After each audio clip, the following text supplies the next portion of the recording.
Hello, everybody, and welcome to That Wrestling Show, the podcast where all pro wrestling matters. I am your host, Bill Yankovi.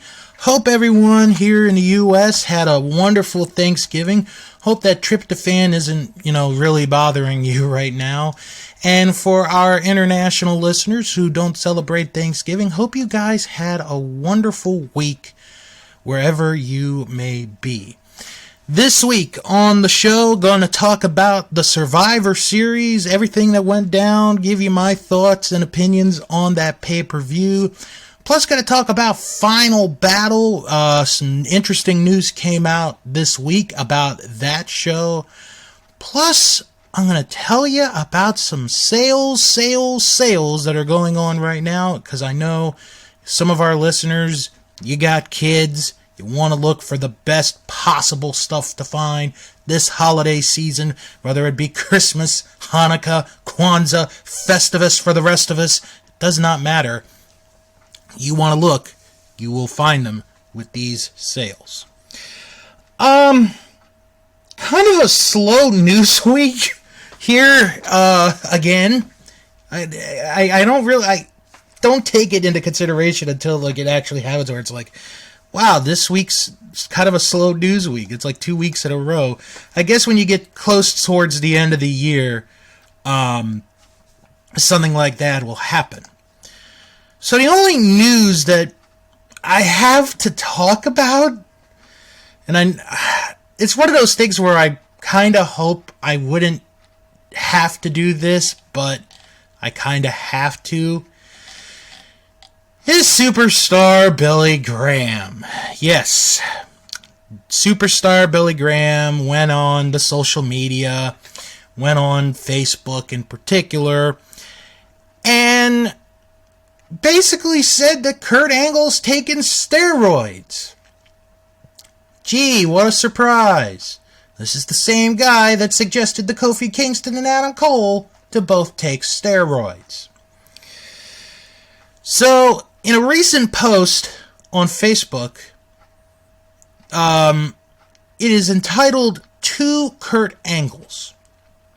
So I'm going to read this, and I guess I'll read it in my Superstar Billy Graham impersonation. I've never done this before, so fans, Kurt Angle, brother, at age 51, has turned his physique completely around. With hard work, eating the right amount of protein, and taking plenty of roids, he has literally, brother, transformed himself into another person. I say congratulations to Kurt, as I have always liked this man, brother, from the first day I met him. Very respectful to me, and was, and I am sure, still a class act, brother. His quote that went along with this great bodybuilding shot was, "Brother, damn, it feels good to be able to train hard again. Feeling like I'm in my 30s, brother.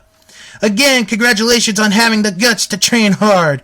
Even with the juice, brother, if you don't train, you can't look like Kurt does here. Way to go, brother." Now, to another great in the hospital photo of a big hole in the back of Charlie Lefevre's ear. And yes, Miss Faith, sister, cancer can and does grow anywhere. Never apologize for putting up a graphic health shot on my Facebook, my brother. And your statement about out-of-pocket expense being a bitch, you nailed it, my brother. The talking heads at the Mayo, brother, told me my hip revision would be $82K. But my orthopedic surgeon told me, brother, Superstar, that's the average cost of a normal hip revision. But you are way north of being average, brother. And I would say by the time I am done working on your hip, brother, you'll easily be looking at $100K plus, brother. That's why I started my GoFundMe, brother. I'm still way short, and now I have the cancer Mohs surgery bill coming up, which will be a good $25K without a doubt, brother. Do I have that kind of money, brother? No. Plus, my cancer surgeon said I see some more basal cells, and you will be back. I got my stitches out today with about 15 left on the inside of my nose, brother, that will dissolve on their own. And Faith, baby, those 5 months you worked on the Vegas airport tarmac may not have been long enough for you to have triggered a cancer growth, brother. But keep an eye on everything by going to a dermatologist and getting a complete exam. Happy Thanksgiving, brother, to everyone, and I will catch you later. Okay, so with the Kurt Angle thing, really? Did I really need to know if he was taking steroids or not? Really, Billy Graham? Really? And by the way, his GoFundMe campaign has only raised $27,000, so he's quite a long way from, well, he's actually half past his goal. His goal is $50,000, so he's more than halfway, so. I mean, my thing with Superstar, I've always respected him as a wrestler. I've always respected him as a wrestler. But as a human being, he's kind of a jerk. Let's just call it what it is. I mean, I don't wish ill will on anyone. I mean, I really don't. But, you know, hopefully he'll get this all cleared and better, so. But still, Billy Graham, influential in the business, but kind of a D-bag in real life. So Ring of Honor Final Battle is December the 18th. That is 3 weeks away. And news has come out this week that every championship in Ring of Honor will be defended, at the pay-per-view. So, that means that, you know, someone like Jonathan Gresham, who just won the Pure Wrestling title, is going to wrestle twice because he's also a co-holder of the tag team titles. You're also going to have the television title, and you're going to have the Ring of Honor World title, and the 6-man tag team title as well. So, it's going to be a loaded card. So I'm still looking forward. I haven't heard any of the matches yet for Final Battle 2020. But I'm still looking forward to it, especially after watching the most recent episode. So, should be cool to see. Dave Meltzer, this week, on the Wrestling Observer Newsletter Radio, announced that a new award will be added to the Observer Newsletter Year-End Awards, but this is a special award. This is the Shad Gaspard Award. And this award is going to be given for outside the ring contributions for the betterment of society. I think it's really cool, you know, that Shad Gaspard is getting an award named after him. And I know people don't like Dave Meltzer and the Observer, but you know, with everything that with what happened this year, his tragic passing, and the way that he saved his son's life. I said this a while back, should be commended. He went above and beyond. And there are people who are hoping that Shad Gaspard gets the Warrior Award when they do the WWE Hall of Fame ceremony, whenever that is.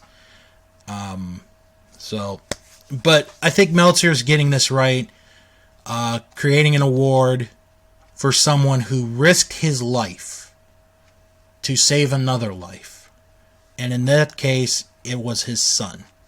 So very cool. Good job by Dave Meltzer for doing this. The Shad Gaspard Award for outside the ring contributions for betterment of society. Very cool news. Well, we are in the holiday season, and with the holiday season means there are a lot of sales, and a lot of different places have sales going on. And I know we have wrestling fans that are looking for sales, you know, try to find the right stuff. So I got some, you know, different websites that you guys might want to check out if if you have that kid in your, in your family, or maybe that special someone in your life that you know is a wrestling fan, well, let me give you some good places to go to. Start off with Ring of Honor Wrestling. They have their Delirious Insanity sale, where 10% off all apparel, 50% off all DVDs, and 50% off all clearance. That is right now at ROHWrestling.com. All Elite Wrestling has their Black Friday sale. It started on Tuesday. If you go to shopaew.com, you get 25% off everything. Hats, masks, shirts, and accessories. Plus, for U.S. customers, you get free shipping for orders over $150. Use the code BF2020. That is BF2020. That sale ends on Monday. If you're looking for WWE merchandise, WWEshop.com currently has a Black Friday sale with deals up to 75% off. You heard me right, 75% off. Plus, you could get an extra 25% off your order using the code FRIDAY. Now, I'm looking at the titles here, and yes, those prices have gone down. Would I buy them? No, because they're still way expensive. I mean, I couldn't afford this. Even though I do have the money, I just would not be able to afford it. But, you know, I just thought, you know, championship belts I think would have been really cool to get on this deal. They got a lot of great stuff too. Probably t-shirts as well would be a good offer there. WWEshop.com for hundreds of Black Friday deals. Highspots.com has a Black Friday deal going on right now. 25% off almost everything. The only things it doesn't include are wrestling rings and accessories, subscriptions, gift certificates, and WrestleCon tables. That is if there is a WrestleCon. But 25% off almost everything at highspots.com. And for you toy collectors, ringsidecollectibles.com. They have hundreds of deals going on there. Action figures galore at very reasonable prices. If your order is over $50 and you use the code free shipping or free ship, you get free shipping no matter what to any of the lower 48 states. Or you can use the code BF10 for 10% off your order, no minimum. Now, of course, the main thing, you cannot use both codes on the same deal. You can only do the free ship or BF10 on only one of your items. So, if you're looking for shopping places, ROHWrestling.com, shopaew.com, WWEshop.com, highspots.com, and ringsidecollectibles.com. Alright, well, we had a pay-per-view this past Sunday night. It was the Survivor Series, and I have to say, it was quite a show. It was a good show for the majority of the night, and going to get into this. So what I'm going to do is going to go through each match, give you my rating, Meltzer's ratings, and CBS Sports' ratings, because, you know, CBS Sports, the czars of professional wrestling. And then at the end, I will give you what our Facebook group thought of the Survivor Series. So, our pre-show match was a dual brand battle royal. I'm not going to list everybody because it would take me a while. The final four came down to Jeff Hardy, Dominic Mysterio, Chad Gable, and The Miz. That was our final four. Jeff Hardy gets eliminated first. Dominic Mysterio tries to eliminate The Miz. He throws The Miz over the top rope, but Miz holds on to the bottom rope. So he rolls back into the ring. Dominic does a drop kick. Miz goes to the floor. However, because Miz was able to roll back into the ring, he is still in the match. So now we have Chad Gable and Dominic Mysterio in the ring, one-on-one. And I was so impressed with how Chad Gable and Dominic Mysterio did one-on-one in the ring. It was absolutely fantastic. I would pay to see these two face off in the near future. I would love to see that on TV. They had good back and forth action. Dominic eliminates Chad Gable. Dominic thinks he's won the Battle Royal, but The Miz comes back into the ring, throws Dominic out. The Miz wins the Battle Royal. I gave this a C, honestly. I didn't think it was a bad Battle Royal. It was kind of fun at moments. I loved the part with Chad Gable and Dominic Mysterio. I thought that was entertaining. So I gave it a C. Meltzer gave it 2.25 stars. CBS Sports gave it a C-. So we go from there to the actual. Oh, actually, no, I almost forgot. Oh my God, how could I forget this part? During the kickoff, R-Truth came out, and he was there because he was, to celebrate the 30th anniversary. Well, it wasn't of The Undertaker, but instead it was of the Gobbledygooker. Yes, the Gobbledygooker debuted on the same show The Undertaker debuted at. So Gobbledygooker comes out, then Akira Tozawa comes out with a referee, and Tozawa tries to get a pin, but R-Truth kicks out. Gobbledygooker then gets a schoolboy.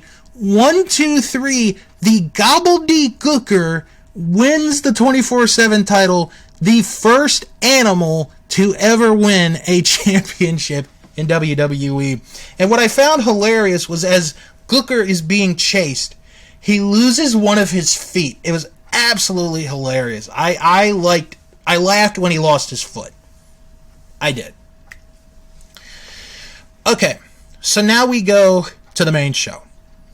And surprisingly, and I say surprisingly because I did not expect this to be the opening of the pay-per-view, the men's Survivor Series match starts the pay-per-view. So you got Team Raw, AJ Styles, Keith Lee, Matt Riddle, Braun Strowman, and Sheamus against Team SmackDown of Seth Rollins, Kevin Owens, Jey Uso, Otis, and King Corbin. So we get a little, tussle early on, and Seth has this look on his face. He's had this look before, and it was before he stabbed Rey Mysterio's eye into the steps. So he makes the tag. Sheamus comes in, and they're just standing, and Seth looks at his team, and he's like, "This is for the greater good." So he gets on his knees, and he's basically offering Sheamus a free shot. One bro kick later, 1, 2, 3, Seth Rollins eliminated first from the match. Obviously, this was to write him off TV so he can be with Becky for the birth of their baby. So we now go to 5-on-4. We get some back and forth action, and Kevin Owens ends up being the second person eliminated. It's now 5-on-3. Corbin comes in, tries to do the best that he can. but Matt Riddle ends up pinning him. It's now 5 against 2. Oh boy, this is not looking good for SmackDown, folks. 5 against 2. So Otis, he had a couple of good moments in this match. His confrontation with Keith Lee was good, and he had a good few minutes with Braun Strowman as well. I was kind of impressed. But Braun Strowman power slammed Otis. 1, 2, 3. Otis is eliminated. It is now 5 versus 1. Jey Uso is the one. Jey Uso tried everything he could to get some kind of momentum. It did not work. Keith Lee hit the Spirit Bomb. 1, 2, 3. Jey Uso eliminated all 5 members of Raw, survived the match, and I believe it is only the second time in the history of the Survivor Series that a team of 5 had all 5 members survive. Very interesting. I gave the match a B-. Meltzer gave it 2.5 stars. CBS Sports gave it a B. Then we go to this tag match. The New Day against the Street Profits. And what the story of the match is basically the New Days are the heels in this match. And they didn't have to be the heels. Actually, neither one of them had to be the heels. But the New Day were kind of heelish in the match.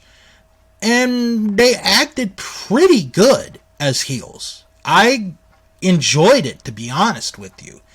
And it was just a good back and forth tag team match. Worked on Montez Ford throughout the duration. Street Profits make a comeback. It's just a good back and forth match. The ending comes with the Street Profits hitting a Doomsday blockbuster combination on Xavier Woods. 1, 2, 3. Street Profits get the win. This was a good match. I gave it a B-. Actually, I don't know why I gave it a B-. Maybe it should have been a little bit higher. Meltzer rated this 3.5 stars. CBS Sports gave it a B+. Now, I do want to say, before we go along, that throughout the show, I was keeping track of the score in my mind. So, SmackDown has won 1 match, the tag match that I just talked about. Raw has won 2 matches. They won the Battle Royal, and they won the Men's Survivor Series match. So keep that in mind. Next up is Sami Zayn against Bobby Lashley. Whew. Oh, man, this was painful to watch. This was painful. And it's a shame, because I really like the Hurt Business. I really like Sami Zayn. This match just did not work. The whole match is Sami Zayn is playing the conspiracy theory character, where it's like, well, MVP's over there, Shelton Benjamin's over there, Cedric Alexander's over there. How am I supposed to compete? He's thinking that they're going to attack him, but they never do. So it's just all over the freaking place. And the end of the match, Zayn goes to the outside. He's walking. He trips over MVP's foot, tries to get Lashley disqualified in a way, but the ref never sees it. MVP throws Zayn into the ring, puts on the Hurt Lock.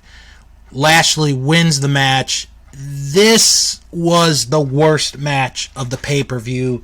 I gave this a D for dud, because that's what it was a dud. Meltzer gave it a star and a quarter. CBS, oh my God. I have to think, okay, look. I think somebody, who does this all the time? Brent Brookhouse.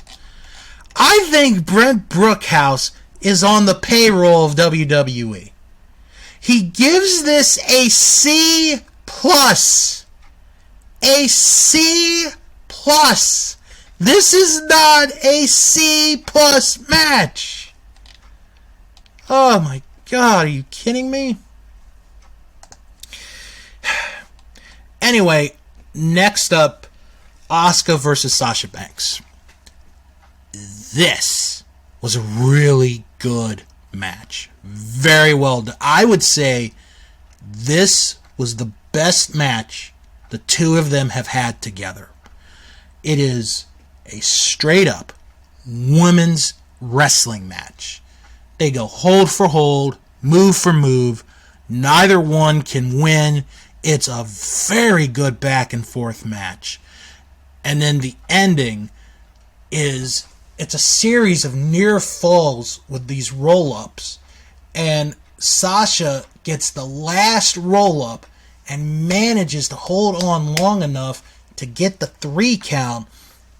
Sasha Banks wins the match.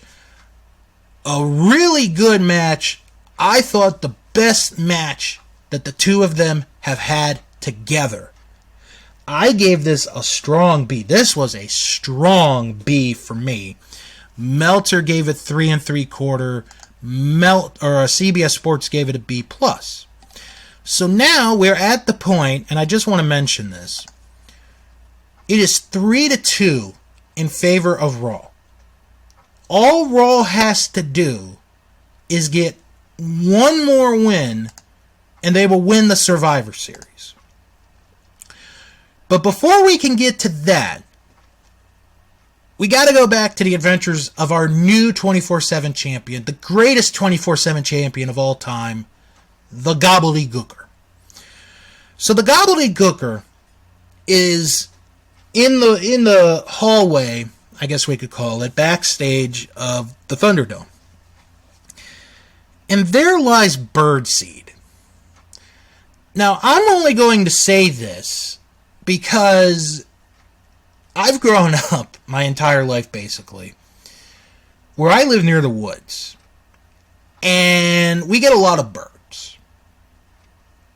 And there's certain type of bird feed and bird seed that you have to get to feed the birds. Well, the problem that I see, and I'm only saying this because of how I was brought growing up, I think they gave the Gobbledygooker the wrong type of bird seed. Because if you looked at the bags, because the bags are actually in the background, it's like cardinals, chickadees, woodpeckers, that kind of stuff. So I think, I don't want to say for sure they gave him the wrong bird feed, but what am I? So anyway, Gobbledygooker celebrates in bird feed when Akira Tozawa pops out of a crate, rolls up Gobbledygooker, 1, 2, 3. Tozawa wins the 24/7 title, kills the greatest reign in the history of that title's history. Then R-Truth comes back, Schoolboy, 1, 2, 3. R-Truth wins back the 24/7 title.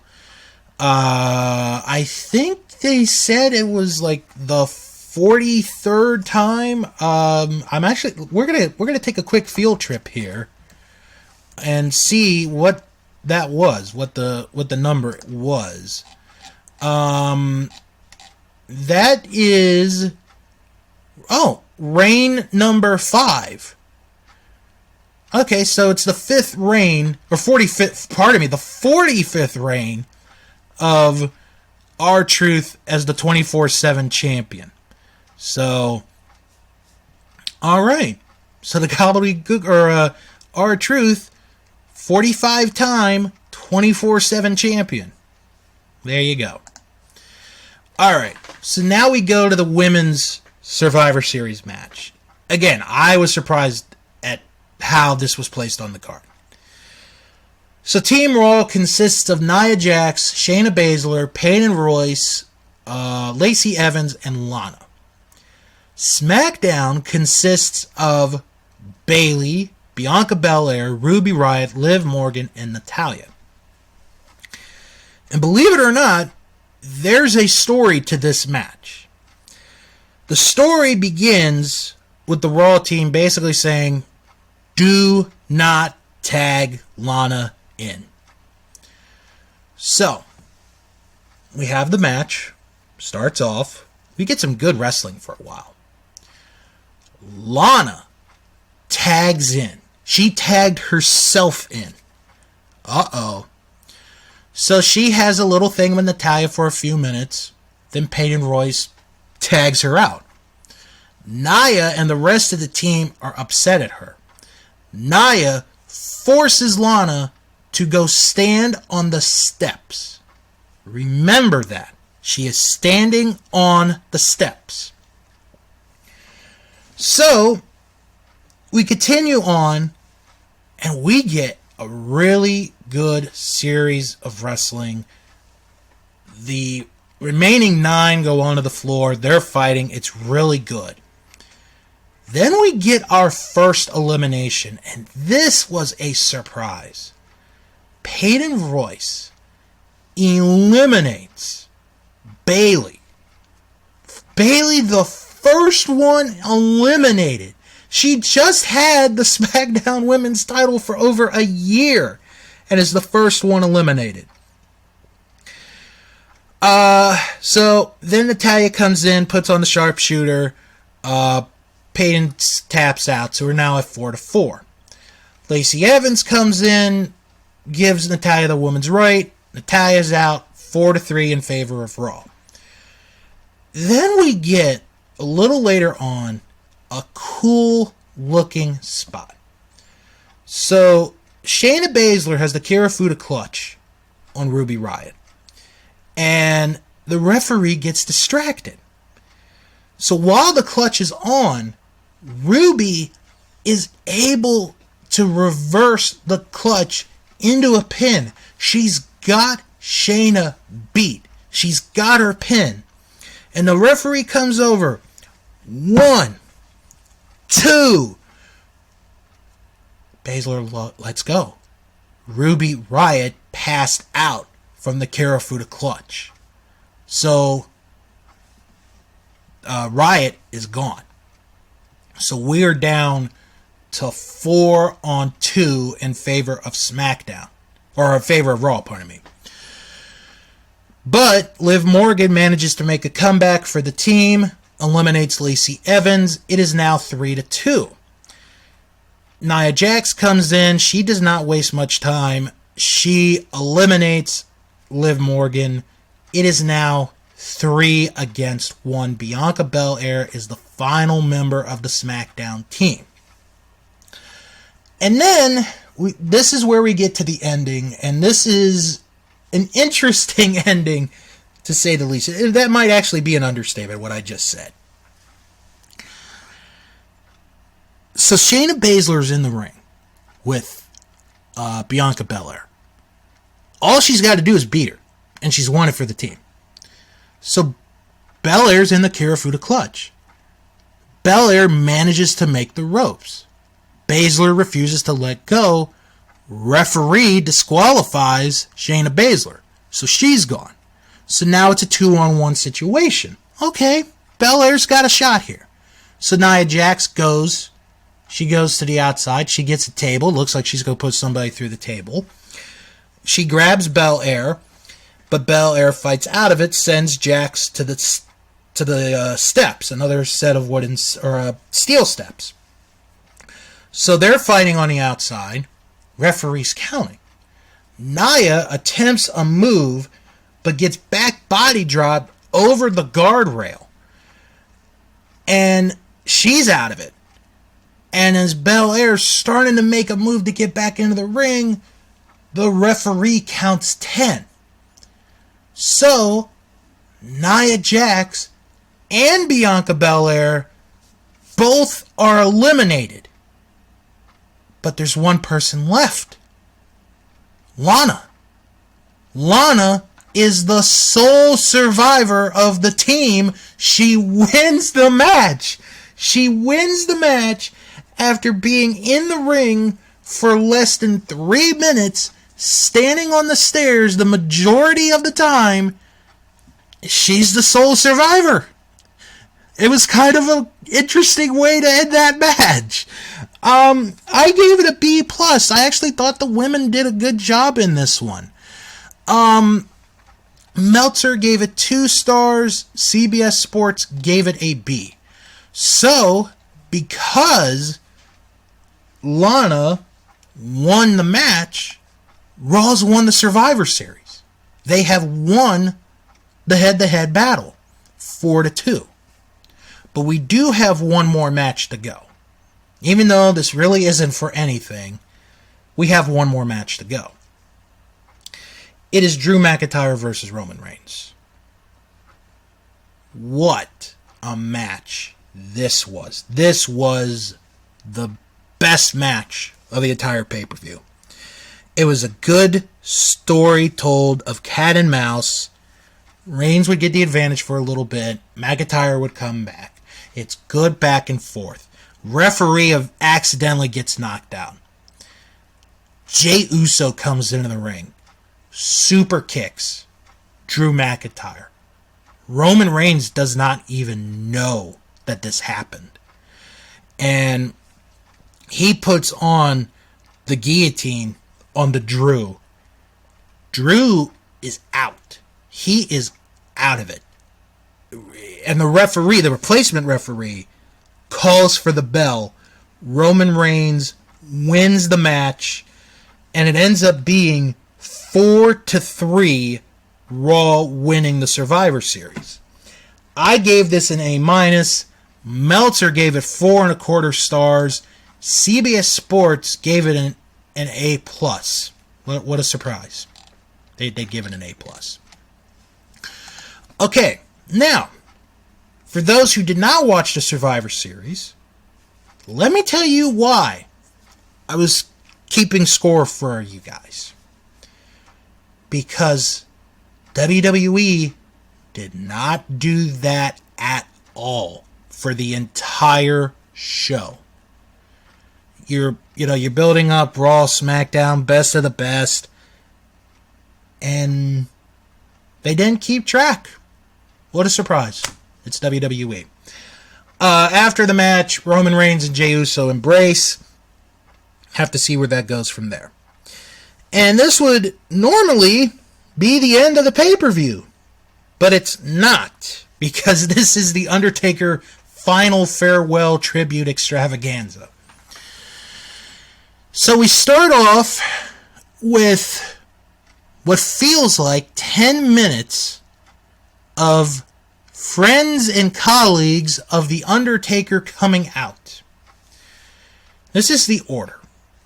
Shane McMahon, Big Show, and I actually have the list in front of me, so this is why I'm doing it. Shane McMahon, Big Show, JBL, Jeff Hardy, Mick Foley, The Godfather, The Godwins, yes, The Godwins came, Savio Vega, Rikishi, Kevin Nash, Booker T, Shawn Michaels, Ric Flair, Triple H, and Kane all come out. And then we get a music video tribute. And they play a Metallica song. I don't know the name of it because they never listed it. Then we get Vince McMahon standing in the ring. And he's talking, he's like,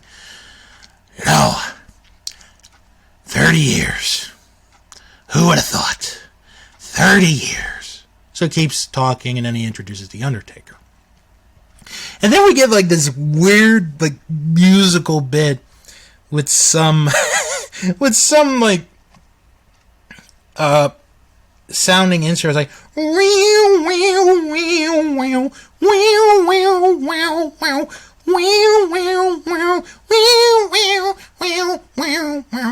like that. And an Undertaker comes out, he does his entrance, and then he stands on a platform, and this platform raises the Undertaker up in the corner, by the post, and it's really funny.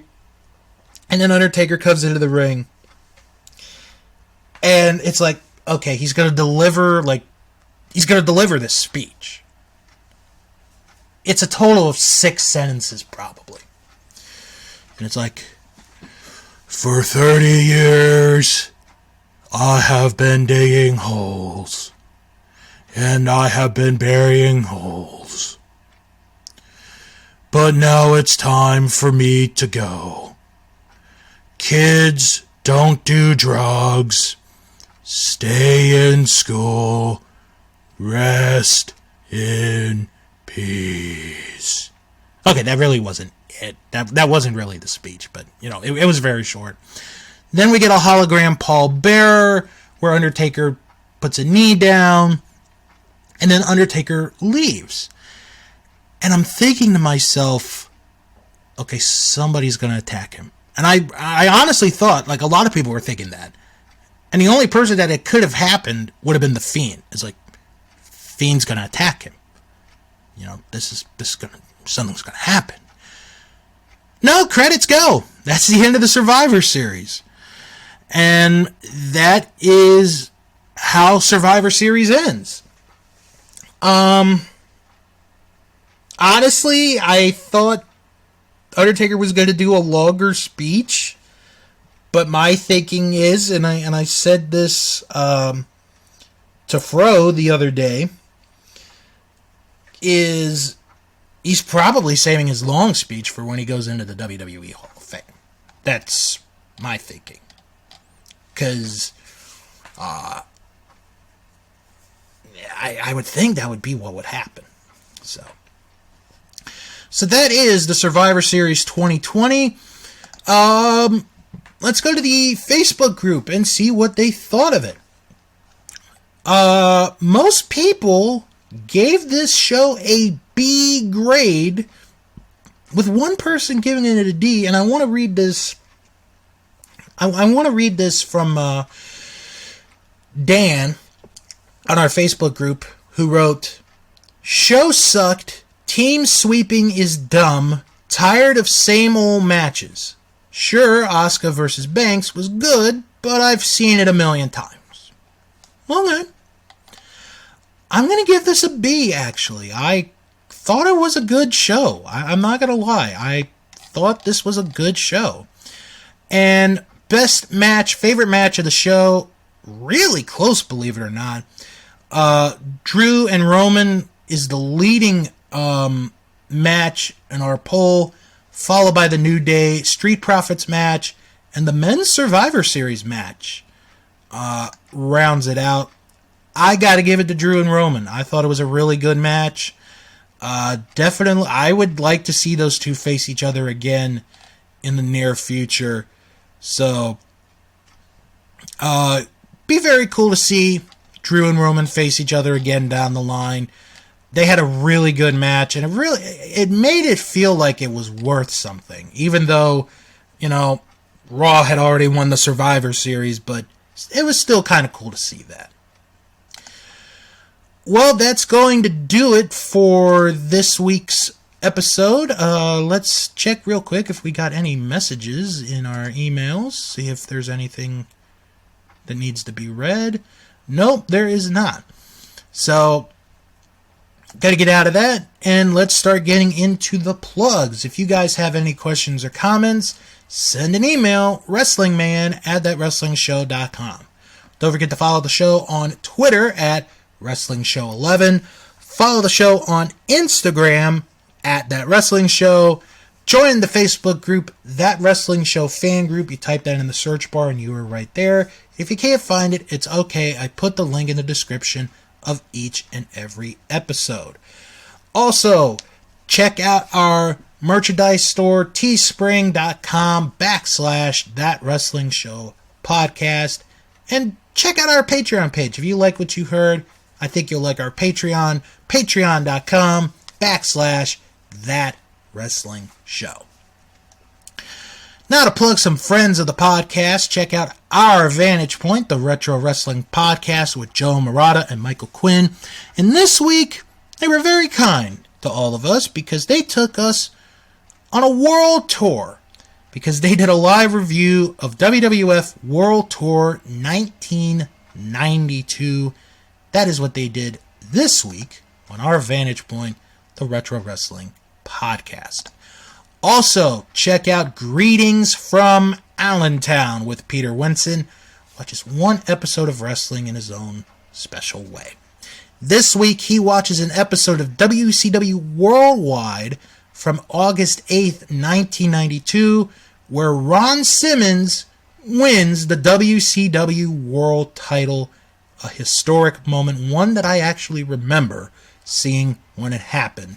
Check it out on Worldwide Wrestling.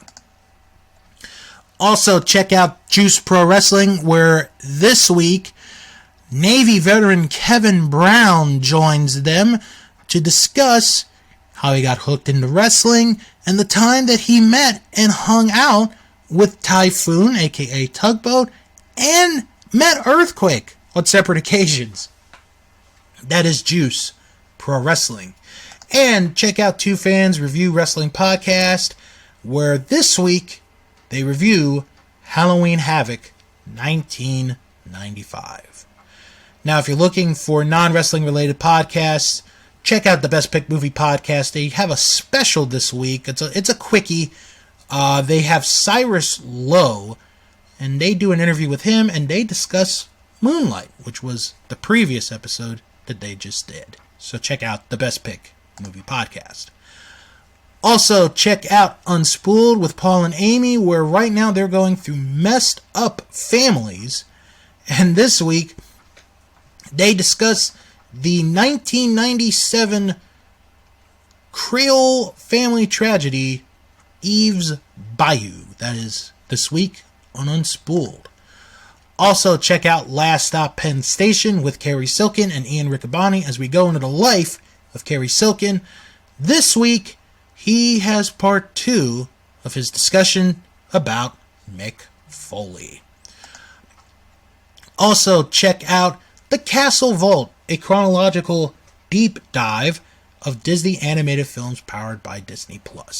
This week, they discuss Wreck-It Ralph from 2012.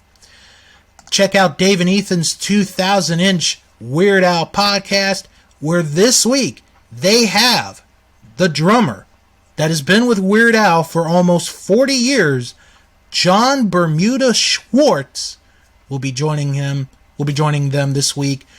And he just came out with a book of pictures, of rare pictures from making music videos and other such stuff. Check that out. Dave and Ethan's 2000-inch Weird Al podcast.